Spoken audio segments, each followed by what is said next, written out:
ब्रह्मसूत्र ब्रह्मसूत्र ग्रंथ में page number 859 और 859 पेज के ऊपर से 12 नंबर की पंक्ति है। अथापि स्यात् यदुक्तम निर्विकल्पम एकलिंगम एव ब्रह्म न अस्य स्वतः स्थानतो वा उभयलिंगत्वम अस्ति इति। ठीक, तो बात यह चल रही है कि तृतीय अध्याय द्वितीय पाद और तृतीय अध्याय के द्वितीय पाद का यह 5 नंबर का अधिकरण चल रहा है और इस अधिकरण का नाम है उभयलिंगाधिकरणम। ठीक, और इस अधिकरण का विचार विषय बताया था ब्रह्म स्वरूप का अवधारण। तो ब्रह्म सविशेष है और निर्विशेष या निर्विशेष है क्यों? ब्रह्म सविशेष निर्विशेष उभय रूप है अथवा अनुभय रूप है, ये विकल्प हुआ। और अनुभय रूप मानेंगे उभय रूप नहीं मानेंगे तो भी सविशेष है या निर्विशेष है, यह संदेह उत्पन्न होता है। तब उसमें सबसे पहले पूर्व पक्षी ने अपनी बात रखी थी कि दोनों प्रकार की श्रुतियां मिलती है, अर्थात निर्विशेष ब्रह्म का प्रतिपादन करने वाली भी श्रुतियां हैं और सविशेष ब्रह्म का प्रतिपादन करने वाली भी श्रुतियां हैं। अतः ब्रह्म को उभय रूप ही मानना चाहिए, ये पूर्व पक्षी ने कहा था। किंतु उसका निराकरण करके सिद्धांतियों ने कहा कि नहीं, ब्रह्म उभय रूप नहीं है, अपितु अशब्दम अस्पर्शम इत्यादि जो श्रुतियां है कि जिनका तात्पर्य ब्रह्म का प्रतिपादन करने में ही है, तो उन श्रुतियों के बल पर ब्रह्म निष्प्रपंच है, भेद रहित है, निर्विशेष है, निर्गुण है। इस बात को सिद्धांतियों ने अपनी बात कही। अब पुनः पूर्व पक्षी आक्षेप कर रहा है और इस सूत्र, ये जो सूत्र आ रहा है 12 नंबर का, इसके पूर्वार्ध में आक्षेप है और फिर उत्तरार्ध में उसका उत्तर देना है। तो क्या कहता है पूर्व पक्षी, ये बात बता रहे अभी अथापि इत्यादि पंक्ति से। तो ये जो पंक्ति मैंने पढ़ी अथापि स्यात् इत्यादि, उसके ऊपर लिखिए पूर्व पक्ष।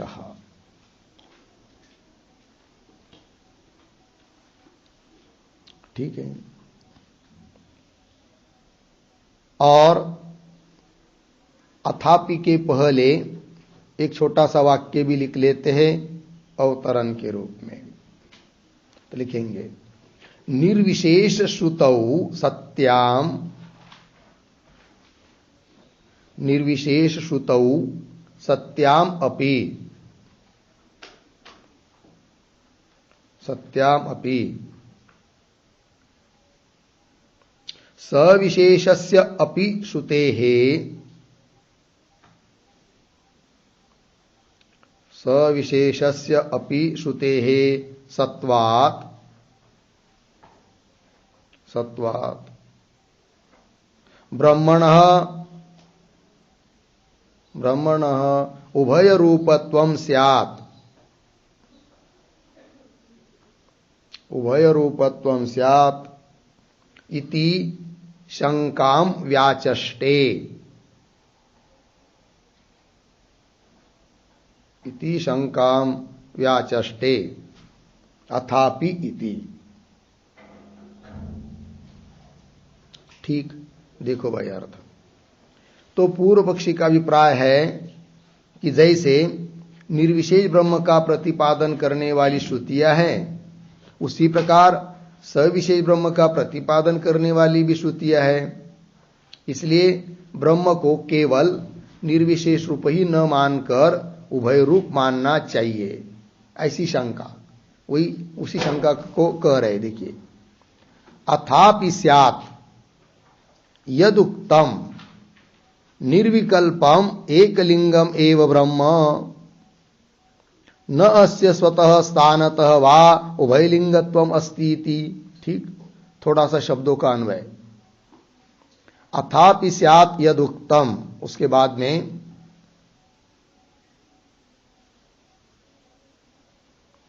2-3 शब्द छोड़कर ब्रह्म, ब्रह्म। फिर पीछे निर्विकल्पम एकलिंगम एव, आगे अस्य स्वतः स्थानतः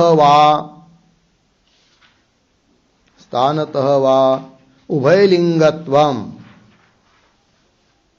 पीछे न अंतिम में अस्ति इति।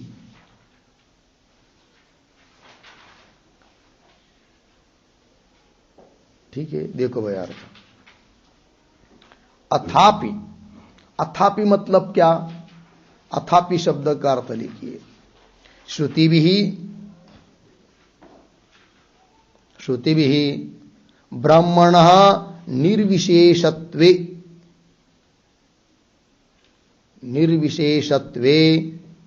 मिते अपि।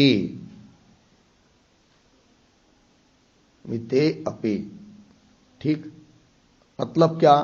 श्रुतियों के द्वारा ब्रह्म निर्विशेष है ऐसा आपने प्रमाणित किया तो भी अथापि स्यात्, यह भी होगा।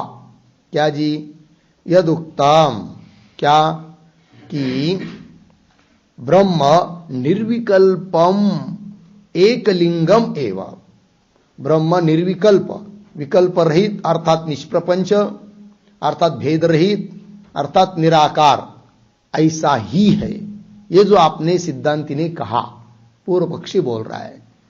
तो ब्रह्म निर्विकल्पम एकलिंगम एव, निर्विकल्प मतलब निष्प्रपंच, भेद रहित, निर्विशेष, एक लिंग वाला, एक स्वरूप वाला ही है, ये जो आपने कहा।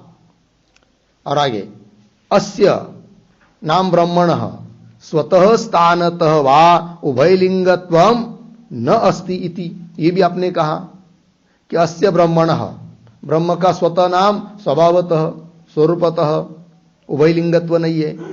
स्थानतः वा, स्थानतः शब्द का अर्थ लिखिए उपाधितः,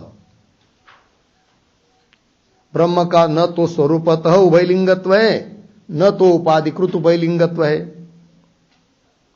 स्वतः स्थानतः वा उभयलिंगत्वम न अस्ति इति, ऐसा जो आप सिद्धांती लोगों ने जो बात बताई है, आगे तत् न उपपद्यते, वह उपपन्न नहीं होता है।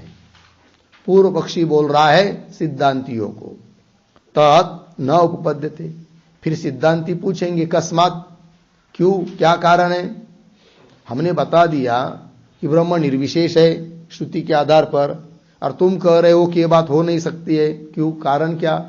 तब पूर्व पक्षी हेतु दे रहा है, भेदात न, ये भी प्रतीक था, तन्न उपपद्यते न, और भेदात भी प्रतीक है, क्योंकि सूत्र के पूर्वार्ध में पूर्व पक्षी की बात है।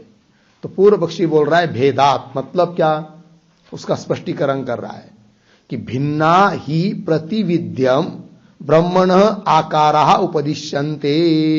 ठीक, थोड़ा अन्वय, प्रतिविद्यम ब्रह्मणः आकाराः, पीछे भिन्नाः ही, अंतिम में उपदिश्यन्ते। वो पूर्व पक्षी बोल रहा है कि इसीलिए ब्रह्म को केवल निर्विशेष मानना उचित नहीं है, उभय रूप मानना चाहिए। कारण क्या? कि प्रतिविद्यम, प्रतिविद्यम शब्द का अर्थ लिखिए प्रति उपासनम, प्रतिविद्यम पद आया है ना, उसका मतलब है प्रति उपासनम, अर्थात प्रत्येक उपासना के बारे में, उपासना के प्रकरण में जहां जहां भी उपासना आई है उपनिषदों में, तो प्रतिविद्यम प्रति उपासनम ब्रह्मण, ब्रह्म के आकाराः भिन्नः, ब्रह्म की भिन्न भिन्न भिन्न भिन्न आकार बताए हैं। और यदि ब्रह्म यदि केवल निर्विकल्प ही होता, निर्विशेष ही होता, निष्प्रपंच ही होता, भेद रहित ही होता, तो ब्रह्म के अलग अलग आकार उपासना प्रकरण में क्यों बताए होते? जबकि प्रत्येक उपासना प्रकरण में ब्रह्म के अलग अलग आकार बताए हैं, अतः ब्रह्म को निर्विशेष और सविशेष करके दोनों रूप से मानना चाहिए, निर्गुण सगुण, सप्रपंच निष्प्रपंच, उभय रूप ब्रह्म, आकार वाला निराकार वाला, दोनों रूप मानने चाहिए, ऐसा पूर्व पक्षी का अभिप्राय है। तो प्रतिविद्यम ब्रह्मण आकारा भिन्ना ही उपदिश्यन्ते। तो बोलेंगे कहा बताया भिन्न भिन्न आकार, जरा बताओ तो पूर्व पक्षी उदाहरण बता रहा है कि भिन्न भिन्न आकार ब्रह्म के बताया है बहुत जगह, उदाहरण दे रहा है। चतुष्पाद ब्रह्म, षोडश कलम ब्रह्म, वामनित्वादि लक्षणम ब्रह्म, त्रैलोक्य शरीर वैश्वानर शब्दोदितम ब्रह्म इति एवं जातीय काहा। ठीक है, इति एवं जातीय काहा क्या, लेकिन इति एवं जातीय काहा, हाँ, भिन्नाः आकाराः उपदिश्यन्ते। पीछे के वाक्यों के वाक्य में बहुत सारे शब्द हैं, तो उनमें से 2-3 शब्द की अनुवृत्ति आएगी। क्या कि भिन्नाः आकाराः उपदिश्यन्ते इति एवं जाति का, इस प्रकार के भिन्न भिन्न आकार उपासना प्रकरण में बताए गए हैं। लग गया? क्या क्या आकार बताए हैं? तो वो कह रहा है चतुष्पाद ब्रह्म, एक 4 पैर वाला ब्रह्म, ये बात बताइए। षोडश कलम ब्रह्म, 16 कला वाला अर्थात 16 अवयव वाला ब्रह्म है, ऐसा भी बताया है। वामनीयत्वादि लक्षण ब्रह्म, ये भी बात बताई है। और त्रैलोक्य है शरीर जिसका, ऐसा वैश्वानर शब्द से कहा जाने वाला ब्रह्म है, यह भी बात बताई है। अर्थात भिन्न भिन्न आकार हो गए। ठीक, तो बोलेंगे ये कहा बताया है, कैसे क्या, जरा स्पष्टीकरण करो। तो उसके ऊपर फिर एक टिप्पणी लिखते हम लोग चतुष्पाद ब्रह्म इत्यादि के ऊपर। तो लिखेंगे उद्धरण चिन्ह में प्राण एव ब्रह्मणः, प्राण एव ब्रह्मणः चतुर्थः पादः, चतुर्थः पादः, उद्धरण चिन्ह बंद। छांदोग्य 3:18-4, 3:18-4 आगे। इत्यत्र, इत्यत्र मन ब्रह्म रूप से, मन की ब्रह्म रूप से उपासना बताकर, मन की ब्रह्म रूप से उपासना बताकर उस मन रूप ब्रह्म के,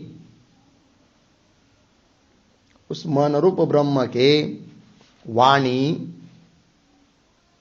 प्राण, चक्षु और श्रोत्र, वाणी, प्राण, चक्षु और श्रोत्र, ये 4 पाद बताए हैं। ये 4 पाद बताए हैं।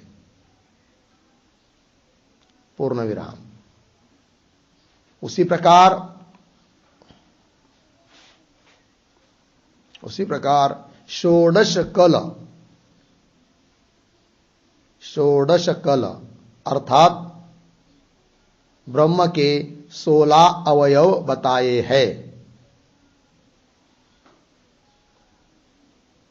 16 अवयव बताए हैं। वे अवयव इस प्रकार है, वे अवयव इस प्रकार है। तो क्या क्या लिखेंगे आगे? प्राण, प्राण, श्रद्धा, आकाश, वायु, तेज, उदक, पृथ्वी, इंद्रिये, मन, अन्न, अन्न, वीर्य, तप, मंत्र, कर्म, लोक, नाम इत्यादि। पूर्ण विराम। फिर आगे ब्रह्म वामनी, ब्रह्म वामनी बराबर काम प्रापकः इत्यादि कहा गया है, इत्यादि कहा गया है। पूर्ण विराम। यह विचार ब्रह्मसूत्र 1, 2, 13 1, 2, 13 में हुआ है, में हुआ है। पूर्ण विराम। तथा वैश्वानर शब्द का अर्थ, वैश्वानर शब्द का अर्थ ब्रह्म है, यह निर्णय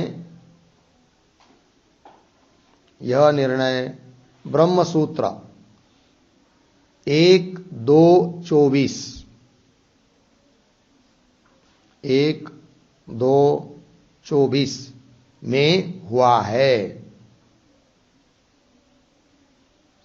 ठीक है, देखो भाई अर्थ तो भिन्न भिन्न आकार वाला ब्रह्म बताए, पूर्व पक्षी कह रहा है। तो कहा तो प्राण एव ब्रह्मण चतुर्थ पाद, प्राण ब्रह्म का चौथा पाद है, ऐसा छांदोग्य उपनिषद में 3:18-4 में कहा है। तो वहां पर मन की ब्रह्म रूप से उपासना बताई है और उस मन रूप ब्रह्म के 4 पाद बताया है, क्योंकि मन इन 4 के माध्यम से ही प्रायः विषयों के तरफ जाता है। तो मन के 4 पाद, मन रूप ब्रह्म के 4 पाद कौन बताए? वाणी, प्राण, चक्षु और श्रोत्र, ये पाद बताए। तो चतुष्पाद ब्रह्म हो गया। फिर उसके बाद कहा है और कई जगह कि षोडश कलम ब्रह्म, अलग अलग आकार बताए है। तो 16 कला अर्थात 16 अवयव वाला ब्रह्म है। तो 16 अवयव कौन? तब बता दिया प्राण, श्रद्धा, आकाश, वायु, तेज, उदक, पृथ्वी, इंद्रिय, मन, अन्न, वीर्य, तप, मंत्र, कर्म, लोक, नाम, ये 16 अवयव बताए ब्रह्म के। तब भिन्न आकार वाला ब्रह्म हुआ। और ब्रह्म को वामनी भी कह दिया है। वामनी मतलब काम प्रापक है, कामना को पूर्ति करने वाला है इत्यादि कहा गया है। अरे वामनी ब्रह्म इत्यादि का विचार ब्रह्म सूत्र के पहले अध्याय 2 पाद और 13 नंबर के सूत्र में हुआ है। विस्तार पूर्वक देखना हो तो वहां जाकर देख सकते हैं। और पुनः और कई जगह वैश्वानर शब्द का अर्थ ब्रह्म बताया है। तो वैश्वानरी परमात्मा की संज्ञा बताई है। यह भी निर्णय पहले अध्याय में 2 पाद में 24 नंबर सूत्र में हुआ है। वह का अधिकरण ही है क्या? वैश्वानराधिकरणम, वह विचार हुआ है। तात्पर्य इतना ही है कि पूर्व पक्षी अपनी बात की पुष्टि करने के लिए बता रहा है कि अलग अलग जगह ब्रह्म के अलग अलग आकार बताए हैं। अतः ब्रह्म को उभय रूप मानना चाहिए, केवल निर्विशेष ब्रह्म है ऐसा नहीं कहना चाहिए। तो ब्रह्म निर्विशेष भी है, सविशेष भी है ऐसा कहना चाहिए। ये पूर्व पक्षी का अभिप्राय भाष्य में आइए। तो चतुष्पाद ब्रह्म, षोडश कलम ब्रह्म, वामनित्वादि लक्षणम ब्रह्म और त्रैलोक्य शरीर वैश्वानर शब्दोदितम, त्रैलोक्य शरीर जिसका ऐसा वैश्वानर शब्द का वाच्य उदित कहने वाला, वैश्वानर शब्द से बोल समझा जाने वाला ब्रह्म है। इति एवं जातीय काहा, इस प्रकार के भिन्न भिन्न आकार वह उस प्रकरण में बताए गए हैं श्रुति में। फिर क्या आगे? तस्मात् सविशेषत्वम अपि ब्रह्मणः अभ्युपगंतव्यम। ठीक है, पूर्व पक्षी निर्णय बता रहा है। थोड़ा सा अन्वय। तस्मात् 2 शब्द छोड़कर आगे ब्रह्मणः पीछे, सविशेषत्वम अपि अंतिम में अभ्युपगंतव्य। इसलिए ब्रह्म को सविशेष भी मानना चाहिए। अपि आया है, सविशेषत्वम अपि। तो अपि शब्द का क्या अर्थ है भाई? तो अपि शब्द का अर्थ लिखिए। निर्विशेषत्ववद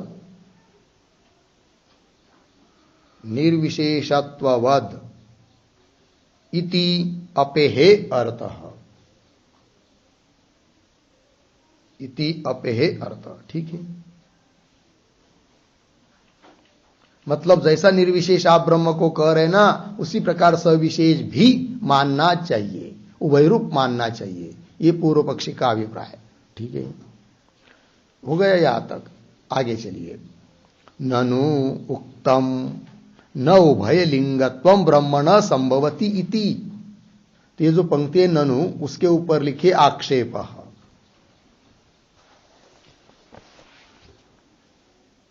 पूर्व पक्षी के ऊपर सिद्धांती आक्षेप कर रहे हैं। और थोड़ा शब्दों का अन्वय, ननु उक्तम ब्रह्मणः पीछे, उभयलिंगत्वम पीछे, न आगे, संभवति इति। ठीक है, और ये जो ननु इत्यादि पंक्ति है ना, उसके पहले एक छोटा वाक्य, पूर्वोक्तम विरोधम स्मारयति।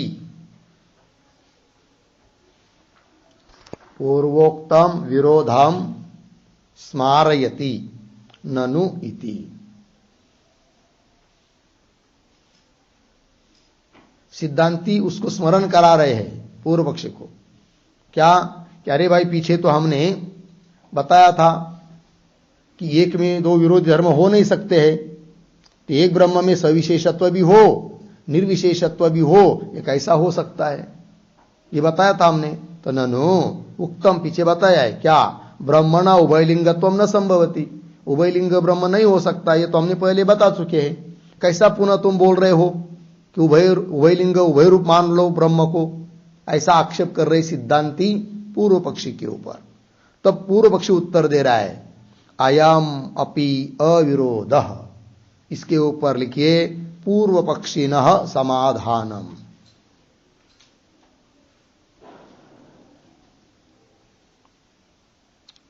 पूर्व पक्षिणः समाधानम मतलब पूर्व पक्षी उत्तर दे रहा है। क्या कह रहा है देखिए, अयम अपि अविरोध, यह भी कोई विरोध नहीं है, अर्थात ब्रह्म को उभय रूप मान सकते हैं, उभयलिंग ब्रह्म है।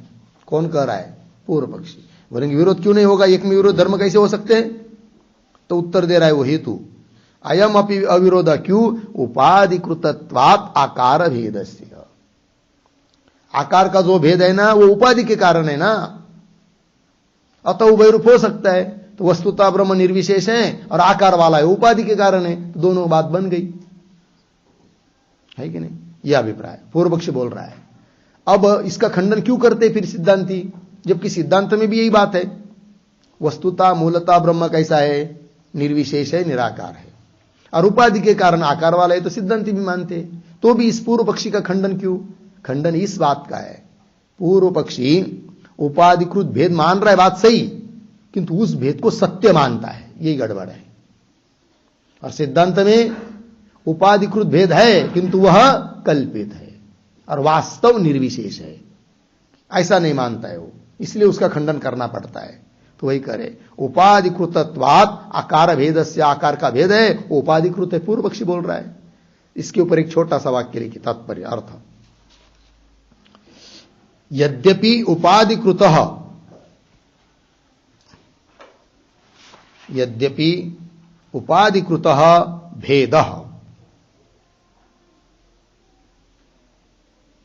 तथापि सत्यः, तथापि सत्यः इति पूर्व पक्षस्य अभिप्रायः,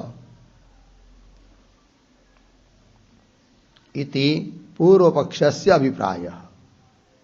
ठीक, देखो भाई अर्थ, यद्यपि उपाधिकृतः भेद मतलब आकार का भेद उपाधिकृत है, ये मान रहा है कौन? पूर्व पक्षी। तथापि सत्य, वो सत्य है, ऐसा पूर्व पक्षी का अभिप्राय है। ठीक है जी, चलिए आगे भाष्य में, उपाधिकृतत्वात् आकार भेदस्य, लग गया इतना, पूर्ण विराम हो गया। आगे, अन्यथा ही निर्विषयम एव भेद शास्त्रम प्रसज्जेत। पूर्व पक्षी बोल रहा है अन्यथा। क्या शब्द, इस अन्यथा शब्द का अर्थ क्या होगा? अन्यथा मतलब हां, उपाधिकृत आकार का भेद नहीं मानेंगे तो ठीक है, वास्तव आकार का भेद मत मानो, किंतु उपाधिकृत तो मानना ही पड़ेगा तुमको, पूर्व पक्षी बोल रहा है। और उपाधिकृत भी आकार का भेद नहीं मानेंगे तो अन्यथा क्या होगा फिर? तो निर्विषयम एव भेद शास्त्रम प्रसज्जेत। भेद शास्त्रम निर्विषयम एव प्रसज्जेत। भेद बताने वाला शास्त्र है कि नहीं? आकार का भेद बताने वाला जो शास्त्र है वो सब क्या हो जाएगा?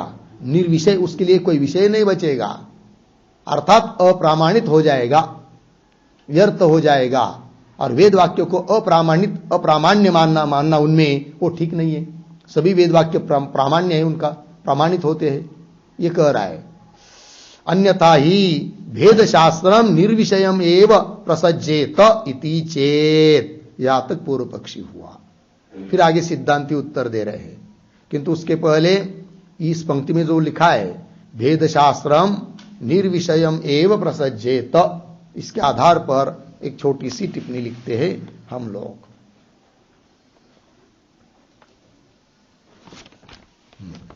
लिखेंगे रूप भेद प्रतिपादक शास्त्रस्य,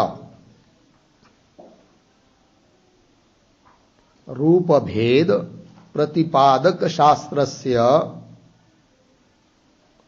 अप्रामाण्य परिहाराय, अप्रामाण्य परिहाराय औपाधिकः रूपभेदः वक्तव्यः। औपाधिकः रूपभेदः वक्तव्यः। अर्धविराम। ततः न विरोधः, ततः न विरोधः इति समाधि अर्थः, समाध्यर्थः, समाध्यर्थ। ठीक, देखो भाई अर्थ।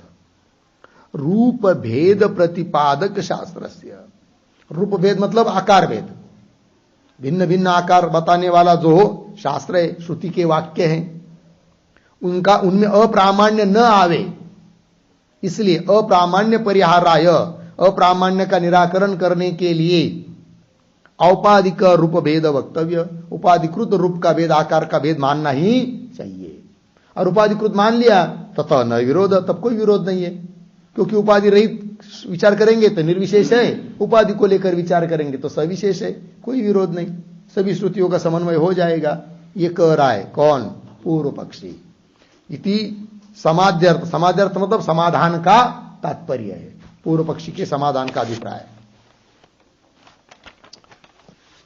प्रसज्जेत इति चेत, ऐसा जब पूर्व पक्षी प्राप्त होता है तब आगे बोल रहे न इति ब्रूमः। तो न इति ब्रूम, इसके ऊपर लिखिए सिद्धांती। ठीक, सिद्धांती अब उस पूर्व पक्षी के कहने का, आक्षेप का उत्तर दे रहे हैं। किंतु अब पूर्वार्ध में, पूर्व सूत्र के पूर्वार्ध में पूर्व पक्षी है, तो पूर्व पक्षी की बात समझ लिया हम लोगों ने, और सूत्र के उत्तरार्ध में उत्तर देना है।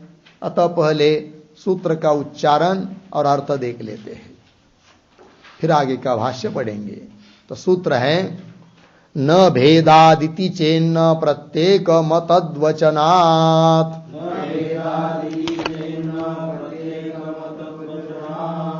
ठीक, चलिए भाई लिखते हैं सूत्रावतरणम बराबर उद्धरण चिन्ह में न स्थानतोपि, न स्थानतोपि उद्धरण चिन्ह बन इत्यादिना,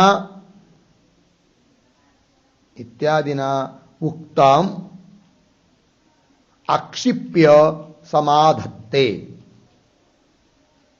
आक्षिप्य समाधत्ते। फिर नीचे की पंक्ति में सूत्रम न भेदादिति चेन्न प्रत्येक मतद्वचनात्,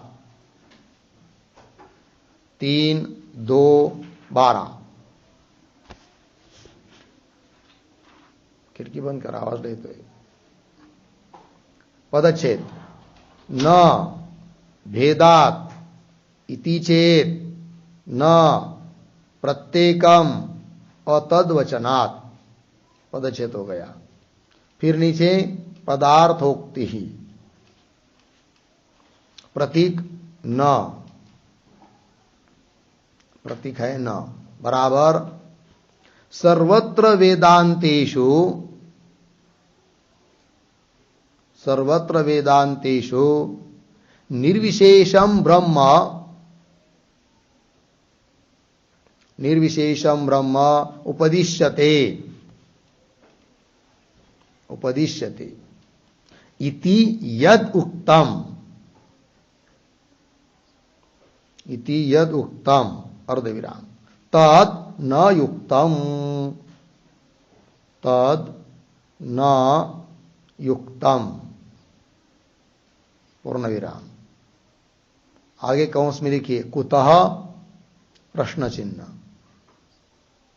आगे की तरफ बांध देकर कौंस बंद। फिर आगे प्रतीक भेदात, भेदात बराबर प्रतिविद्यम, प्रतिविद्यम कौंस में लिखिए प्रत्यक उपासना प्रकरण में, हरेक उपासना प्रकरण में, प्रत्येक उपासना प्रकरण में, कौंस बंद। आगे ब्रह्मणः, ब्रह्मणः चतुष्पादादि आकार भेदेन, चतुष्पादादि आकार भेदेन भेदात, भेदात सविशेषम अपि ब्रह्म, सविशेषम अपि ब्रह्म श्रुति बलात्, श्रुति बलात् अंगीकर्तव्यम, अंगीकर्तव्यम पूर्ण विराम। आगे प्रतीक इति चेत, इति चेत बराबर एवं पूर्व पक्षे प्राप्ते, एवं पूर्व पक्षे प्राप्ते। फिर आगे प्रतीक न बराबर न तत्संभवति, न तत्संभवति। आगे प्रतीक प्रत्येकम, प्रत्येकम बराबर प्रति उपाधि, प्रति उपाधि। आगे प्रतीक अतद्वचनात्, अतद्वचनात् बराबर अभेद वचनात्, अभेद वचनात् अर्धविराम। आगे उद्धरण चिन्ह में यश्च अयम, यश्च अयम अस्याम पृथ्व्याम, अस्याम पृथ्व्याम तेजोमयः, तेजोमयः अमृतमयः पुरुषो, अमृतमयः पुरुषो अयम एव सः, अयम एव सः योऽयम आत्मा, यह अयम आत्मा। उद्धरण चिन्ह बंद। बृहदारण्यक 2:5:1, 2:5:1। आगे इत्यादि श्रुतौ, इत्यादि श्रुतौ सर्वोपाधिषु, सर्वोपाधिषु ब्रह्मणः ब्रह्मणः अभेद श्रवणात् इत्यर्थः। अभेद श्रवणात् इत्यर्थः पूर्ण विराम। तस्मात् भेदस्य उपासनार्थत्वात् अभेदे तात्पर्यम इति। अभेदे तात्पर्यम इति। ठीक हो गया। देखो भाई अर्थ।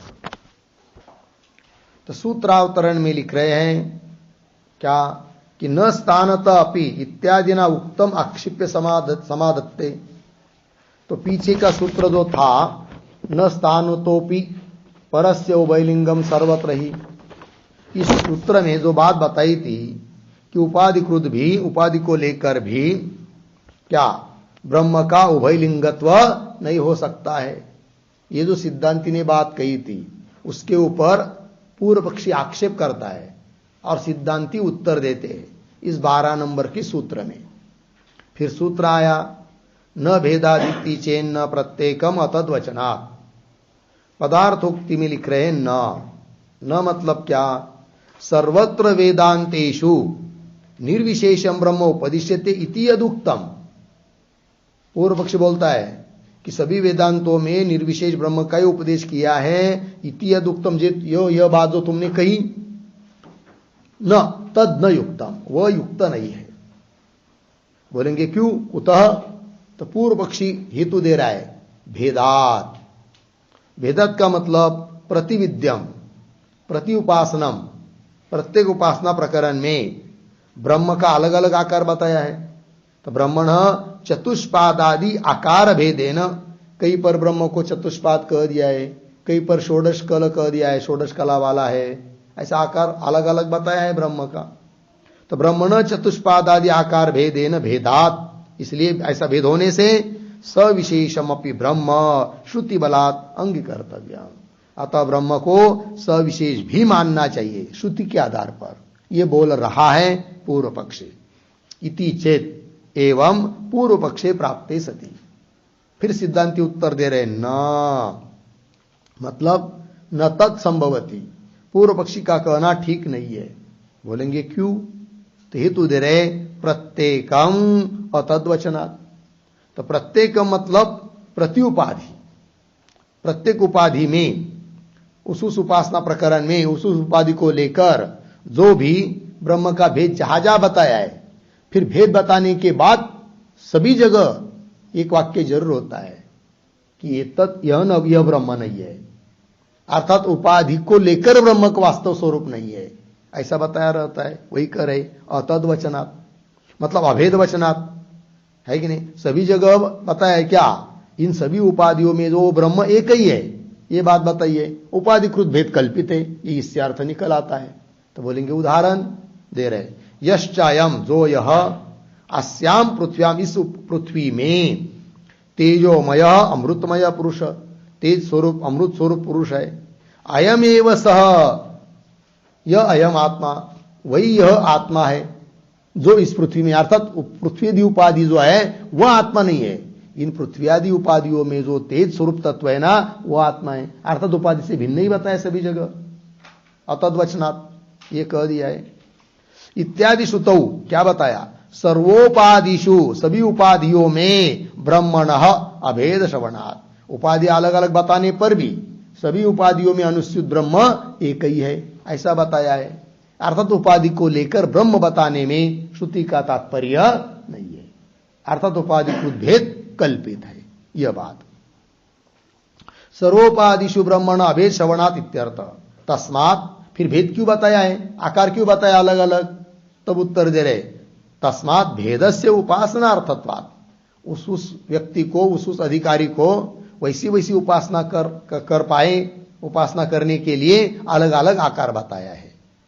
उपासना ये आकार बताने में तात्पर्य नहीं है, फिर तात्पर्य किसमें है, अभेदे तात्पर्यम, एकमात्र अखंड एक ब्रह्म तत्व है। इस बात को ही बताने में उन श्रुतियों का भी तात्पर्य है कि जिनमें आकार का भेद बताया है। ठीक वही करे। तस्मात् भेदस्य उपासनार्थत्वात् अभेदे तात्पर्यम इति। हो गया। आगे चलिए भाष्य में। इति चेत न इति ब्रूमः, तो न इति ब्रूम के ऊपर लिखेंगे सिद्धांती, और न के पहले एक वाक्य लिखते हैं अवतरण के रूप में। किम उपाधिगतः एव रूपभेदः, उपाधिगतः एव रूपभेदः ब्रह्मणि उपचर्यते, ब्रह्मणि उपचर्यते ध्यानार्थम, ध्यानार्थम। किम वा उपाधि सन्निधानात्, उपाधि सन्निधानात् तत्वतः एव ब्रह्मणः अपि भेदः जायते, ब्रह्मणः अपि भेदः जायते इति प्रश्न चिन्ह। फिर आगे प्रथमे न उभय रूपता सिद्धि, न उभय रूपता सिद्धि अर्धविराम। द्वितीयम अभेद श्रुत्या दूषयति, द्वितीयम अभेद श्रुत्या दूषयति न इति। ठीक देखो भाई अर्थ। तो पूर्व पक्षी को पूछेंगे, अरे भाई किम क्या उपाधिगत एव रूप भेद, रूप का भेद आकार का भेद उपाधि में ही है, ब्रह्म में नहीं, किंतु गौण रूप से ब्रह्म में बताया जा रहा है, ऐसा तुम्हारा अभिप्राय है क्या? पहला विकल्प सिद्धांति कर रहे पूर्व पक्षी के प्रति। क्या? किम उपाधिगत एव रूप भेद ब्रह्मणि उपचर्यते, रूप का भेद आकार का भेद उपाधि में है और ब्रह्म में उसको औपचारिक रूप से बताया जा रहा है ध्यान के लिए, ऐसा अभिप्राय है क्या तुम्हारा? एक बात। क्यों? उपाधि सान्निध्यात् तत्वतएव ब्रह्मण अपि भेद, किंतु उपाधि का सन्निधान होने से तत्वतएव ब्रह्मण भेद, ब्रह्म का भेद तत्वतः वास्तविक है, ऐसा तुम्हारा अभिप्राय है क्या कहने का? ये दो विकल्प किए सिद्धांति ने पूर्व पक्षी के प्रति। यदि वो कहता है कि प्रथम पहला विकल्प हम मानते हैं, तब तो कोई बात नहीं, वो हमारे लिए इष्ट ही है, क्योंकि आकार का भेद उपासना के लिए बताया है और वो औपचारिक रूप से गौण रूप से ब्रह्म में बताया जा रहा है, उससे तो उभय लिंग उभय रूप ब्रह्म सिद्ध ही नहीं होता, कल्पित भेद है, कल्पित उपाधि है, तब तो कोई बात नहीं, हमारे को मान्य ही है। किंतु यदि दूसरा विकल्प मानोगे, क्या उपाधि का सन्निधान होने से ब्रह्म में वास्तविक भेद है, उभय रूप ब्रह्म है, तब वो ठीक नहीं है, क्योंकि वैसा मानेंगे तो केवल अभेद को बताने वाली जो श्रुति है उनके साथ विरोध होगा। ये कह रहे सिद्धांति न इति इत्यादि पंक्ति से। न इति ब्रूमः, बोलेंगे क्यों? कस्मात्, पूर्व पक्षी पूछेंगे ना कस्मात्, तो सिद्धांति उत्तर दे रहे प्रत्येकम अतद्वचनात्, सूत्रस्थ पद है, प्रतीक है कि नहीं, हित्व है। प्रत्येकम अर्थात प्रत्येक उपासना में, प्रत्येक उपाधि में, अतद्वचनात् मतलब भेद का अभाव ही बताया है, अभेद ही बताया है ब्रह्म में, इसलिए ब्रह्म का वस्तुता भेद सिद्ध नहीं हो सकता, ये कह रहे। उसी का स्पष्टीकरण कर रहे आगे। प्रति उपाधि भेदम, प्रत्येकम का अर्थ प्रति उपाधि भेदम ही अभेदम एव अतद्वचनात्, अभेदम एव ब्रह्मण श्रावयति शास्त्रम। ठीक है, कौन शास्त्र? श्रुति रूप शास्त्र। तो दे रहे आगे, यश्चयम अस्याम पृथ्व्याम तेजोमय अमृतमय पुरुष, यश्चयम आध्यात्मम शरीरम शरीर तेजोमय अमृतमय पुरुष अयमेव स यह अयम आत्मा इत्यादि। ठीक है, चलिए भाई थोड़ा सा अन्वय करते हम लोग श्रुति पदों का, पहले वाक्य का। श्रुति के पदों का अन्वय बाद में करेंगे। तो कह रहे क्या, शास्त्रम, पीछे शुरू में प्रत्युपादि भेदम ही,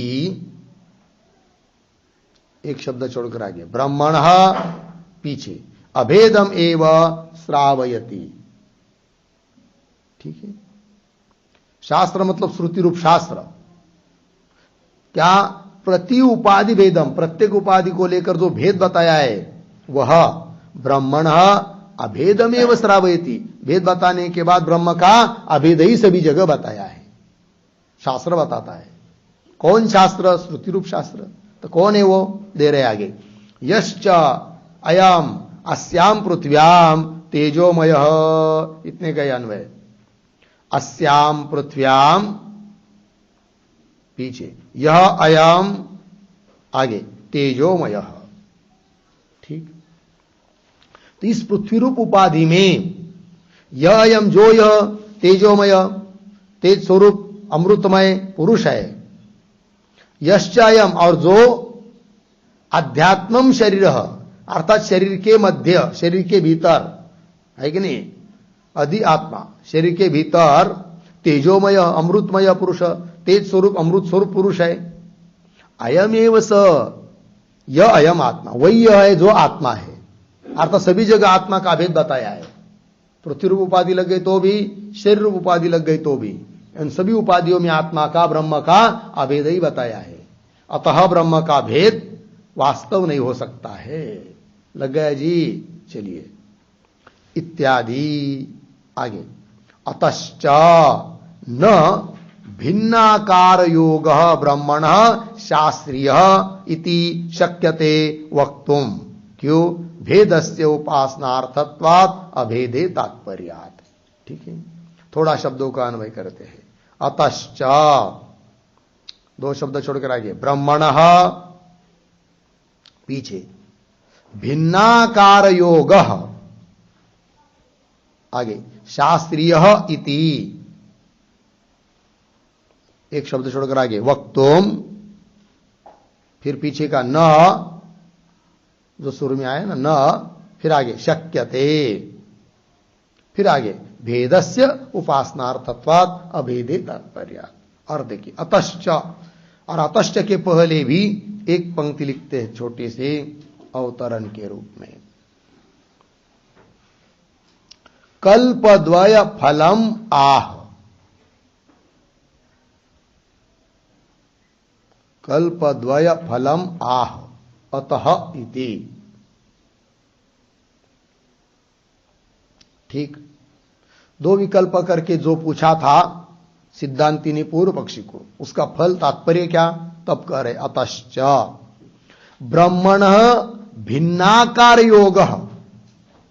भिन्नाकार योग मतलब क्या? उसका अर्थ लिखिए भिन्नाकारैहि संबंध, भिन्न आकारैहि संबंध।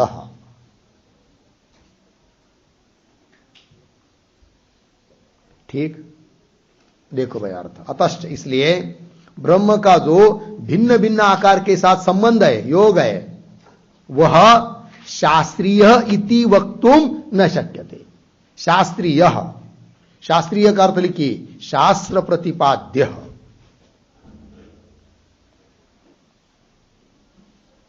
शास्त्र प्रतिपाद्य हो गया। देखो भाई, शास्त्र इति वक्तुम न शक्यते, तात्पर्य क्या?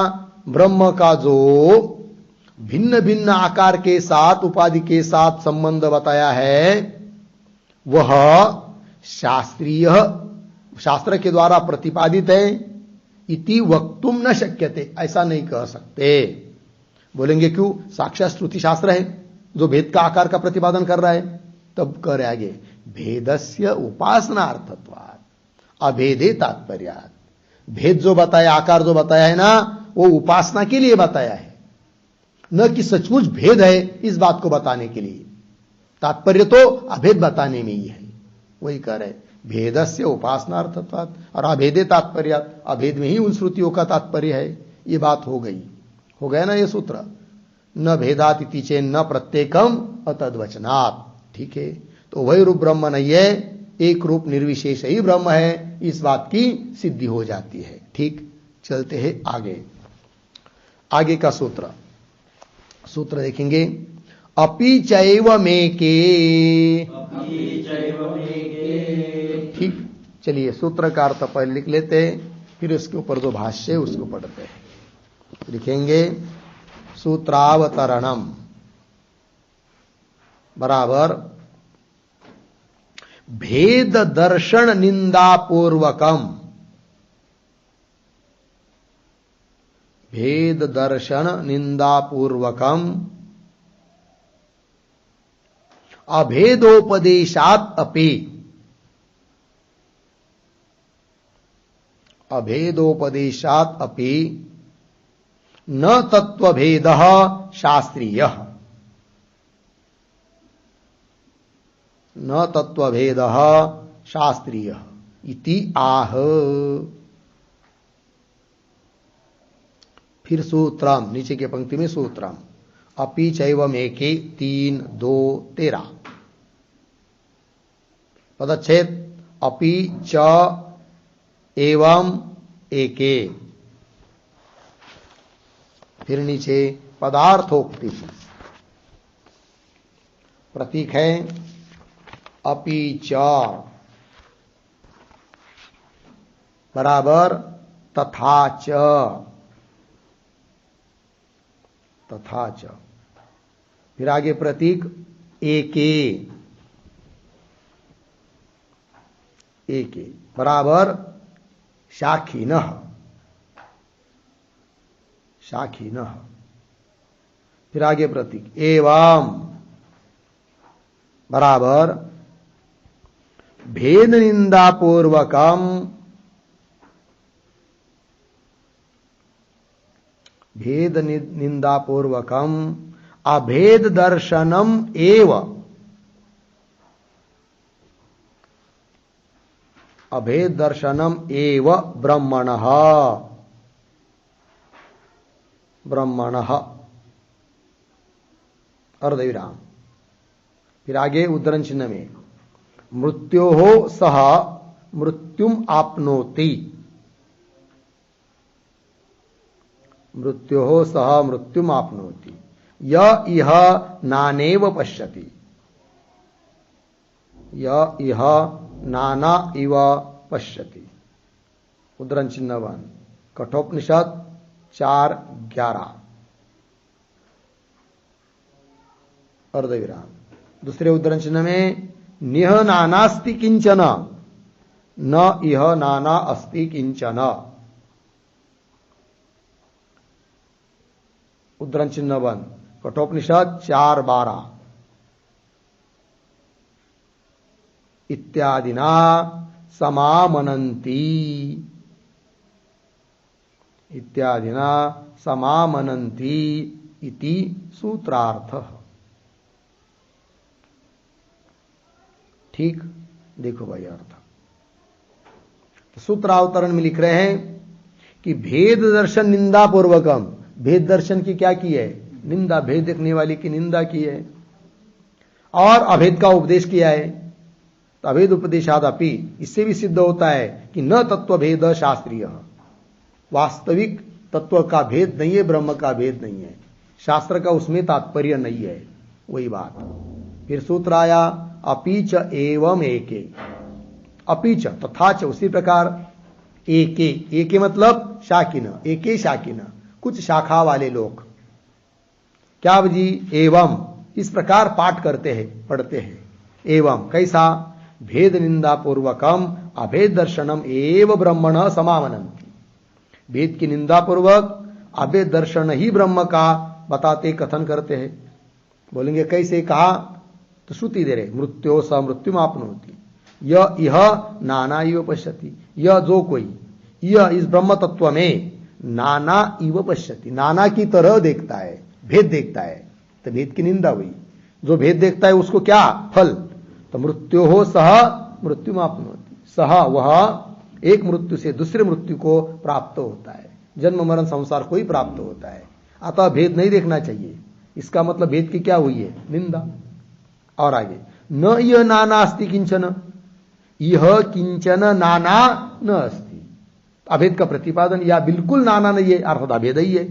तो भेद की निंदा पूर्वक अभेद का प्रतिपादन किया है। इससे भी मालूम पड़ता है, समामनंती मतलब कथयंती, इससे भी मालूम पड़ता है क्या जी, कि ब्रह्म का भेद तात्विक नहीं है, वास्तव नहीं है, कल्पित भेद, वास्तव अभेद, ये बात है। ठीक है, चलिए इस सूत्र का अर्थ हुआ। अब इस सूत्र का भाष्य को देखते हैं। अपि च एवं भेद दर्शन निंदा पूर्वकम अभेद दर्शनम एव एके शाकिनः समामनन्ति। ठीक है, चलिए ये जो पंक्ति अपि च इत्यादि, अपि के पहले एक वाक्य लिखते हैं अवतरण के रूप में, द्वैत निंदा पूर्वकम, द्वैत निंदा पूर्वकम अद्वैतोक्तेः च, अद्वैतोक्तेः च निर्विशेषम तत्वम किंवा निर्विशेषम ब्रह्म तत्वम, निर्विशेषम ब्रह्म तत्वम इति सूत्रार्थम आह, सूत्रार्थम आह अपि च इति। ठीक, देखो भाई अर्थ, तो द्वैत निंदा पूर्वक अद्वैतोक्ते है, अद्वैत अद्वैत का ही कथन किया हुआ होने से निर्विशेषम ब्रह्म तत्व, ब्रह्म तत्व कैसा है? निर्विशेष है। इति ये जो सूत्र का अभिप्राय है उसको स्पष्ट कर रहे हैं अपि च इत्यादि पंक्ति से। अपि च एवं भेद दर्शन निंदा पूर्वकम, भेद दर्शन की निंदा पूर्वक, अभेद दर्शनम एव, अभेद का ही दर्शन है, अभेद ही तत्व है, एव एके, एके का अर्थ कर रहे शाकिन, एके प्रतीक है, पीछे का एवं भी, अपि च एवं ये भी प्रतीक है। एके मतलब शाकिन, समामनन्ति अर्थात कथयन्ति, कथन करते हैं। बोलेंगे उदाहरण वाक्य दे रहे, मनसा एव इदम आप्तव्यम न यह नानास्ति किंचन, मृत्यो स मृत्युमाप्नोति यह नाना इव पश्यति, कठोपनिषद 4:11 इति। तो मनसा एव इदम आप्तव्यम, इदम इदम तत्वम ब्रह्म तत्व, मन के द्वारा ही यह प्राप्त करने योग्य है। न यह नानास्ति, यह ब्रह्मणि, इस ब्रह्म तत्व में नाना किंचन न अस्ति, नाना मतलब अनेकत्व बिल्कुल नहीं है, भेद बिल्कुल नहीं है। ऐसा होते हुए भी यदि कोई भेद देखता है तो उसके लिए फल क्या? तब कह रहे यह नाना इव पश्यति, अंतिम में आए ना, जो इस ब्रह्म तत्व में नाना की तरह देखता है उसके लिए सह मृत्यु हो मृत्यु आपनोति, वह एक मृत्यु से दूसरी मृत्यु को, उस मृत्यु से अन्य मृत्यु को ऐसा प्राप्त होता रहता है, जन्म मरण संसार में ही डूबा रहता है जो नाना देखता है, ऐसा बताया। इति तथा अन्य अपि, उसी प्रकार और दूसरी शाखा वाले लोग भी इसी प्रकार बताते हैं। क्या कहते?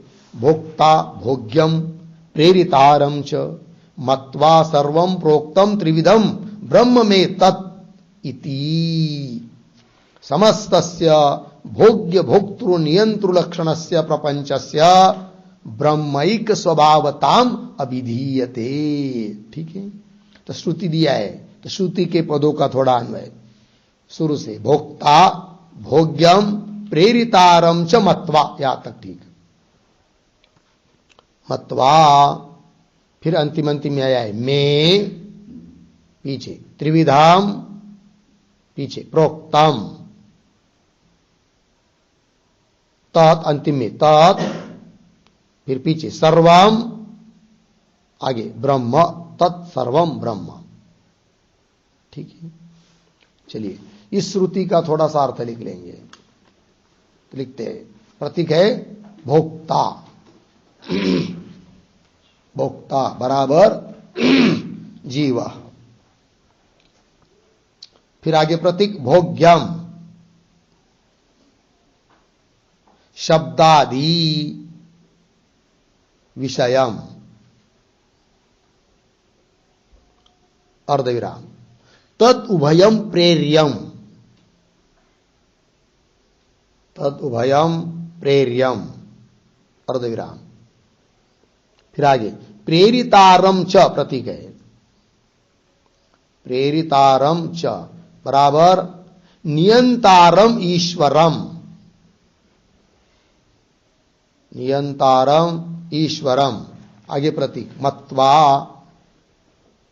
बराबर विचार्य, आगे प्रतीक में बराबर मम, मम त्रिविधम प्रोक्तम अर्धविराम।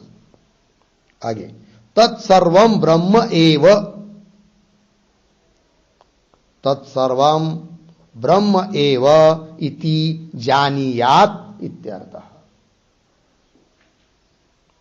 इति जानीयात इत्यर्थः। ठीक है, देखो भाई अर्थ, भोक्ता मतलब जीव, भोग्य मतलब शब्द स्पर्श आदि विषय, और ये दो हो गए प्रेर्य। और प्रेरक कौन हुआ? प्रेरितारम च नियंत, प्रेरितार मतलब प्रेरणा देने वाला, नियंता वो हुआ ईश्वर।